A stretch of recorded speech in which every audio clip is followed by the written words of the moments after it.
સુરતમાં વોટર મીટરનો વિરોધ ચરમસીમાએ પહોંચ્યો છે। શહેરમાં કેટલીક સોસાયટીઓમાં જ વોટર મીટરને લઈને વિરોધ છે। 24 લાખ ઘર સામે 75,000 ઘરમાં જ લાગ્યા છે વોટર મીટર।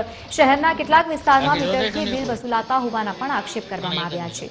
કોસાડ સહિત અમરોલી અને બિંધાલ સહિત પુણામાં પણ બિલ વસૂલતા હોવાના આક્ષેપ કરવામાં આવ્યા છે। વોટર બિલને લઈને સ્થાનિક લોકોએ ઉગ્ર વિરોધ કર્યો હતો। પ્રોપર્ટી ટેક્સમાં ચાર્જ વસૂલતા લેવા અંગે પણ મનપાનું કહેવું છે। બીજી તરફ મનપાની પાણી ટેક્સ અંગે નવી નીતિ છે। વોટર મીટર લગાવાશે પણ બિલ નહીં આવે। પાણીના વપરાશના ડેટા એકત્રિત કરવાનું મનપાનું વલણ છે।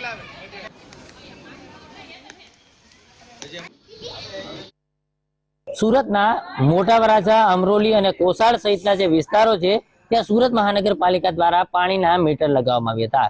આ મીટરને લઈને વખતો વખત વિરોધ થયો છે, સાથે સાથે અનેક વખત 1.5 ગણા બિલો પણ આવ્યા હોવાની ફરિયાદ થઈ છે। ત્યારે આ હવે જે પાણીના જે મીટરો લાગ્યા હતા તેનું હવે અલગથી બિલ નહીં બને, પરંતુ જે પ્રોપર્ટી ટેક્સ છે તેમાં જ આ બિલ છે તે વસૂલવામાં આવશે ને તેને જ લઈને સોસાયટીના રહીશો જે છે તેમની સાથે સીધી વાત કરીશું। જણાવો, કઈ રીતે જુઓ છો જે પ્રકારે આ સુરત મહાનગરપાલિકાએ નિર્ણય લીધો? સૌ પ્રથમ તો હું તમને પહેલા એ કહેવા માંગીશ કે આપણું સુરત શહેર તાપીના કિનારે આવેલું છે। તાપીના કિનારે આવેલું છે અને આપણી ભારતીય સંસ્કૃતિ અને ગુજરાતની સંસ્કૃતિ પાણીના પરબ બંધાવે છે। અને આ મહાનગરપાલિકા, ભાજપની મહાનગરપાલિકા અહીંયા મીટર મૂકે છે। આજે લોકો પાસે બેરોજગાર છે, મોંઘવારી એટલી છે, તો આ મસ્ત મોટા બિલ ક્યાંથી ભરશે? અને આજે એવી જાહેરાત કરી છે કે આગળના હવે આવનારા બિલ એક અડધાનું કનેક્શન એ સંપૂર્ણ માફ કરી દેવામાં આવશે એવી જાહેરાત કરી। પણ અમારા આગળના જે લાખ લાખ રૂપિયાના બિલ આવેલા છે એનું શું? અમે એનું શું કરશું? એટલે મારી એક જ માંગ છે કે આ સંપૂર્ણ બિલ માફ થાય અને આ મીટરો અહીંથી હટાવવામાં આવે। અમારી આ એક સંપૂર્ણ માંગ છે। અરે તમારી સોસાયટી છે, કેટલા વર્ષથી આ પાણીના જે મીટરો છે તે લાગ્યા છે?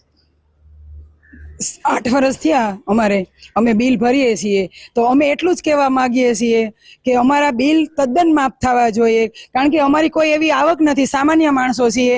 જો આ બધા બહેનોને રોજ કેટલું કામ કરતા હોય, ઘરમાં ટાંકવાનું કરતા હોય, બહાર જતા હોય દોરા ધાગાનું કટિંગમાં, તો કોઈ અમે એવો નથી અમારો આ વિસ્તાર કે અમે વેરામાંય ભરી શકીએ અને અમારે અલગથી બિલ આવે છે। તો મોટા વરાછા, ઉત્તરાયણ, અમરોલી એવા વિસ્તારમાં જે આ મીટર લગાવ્યા છે, પાલ, હજીરા, વેસુ, એ બાજુ કેમ નથી ને અમને જ આ સ્લમ વિસ્તાર છે તો અમને જ આપવામાં આવ્યા છે। તો અમારી એટલી દરખાસ્ત છે કે અમારું તદ્દન આગળનું બિલ છે એ માફ થવું જોઈએ ને અત્યારનું જે કર્યું એના માટે ધન્યવાદ।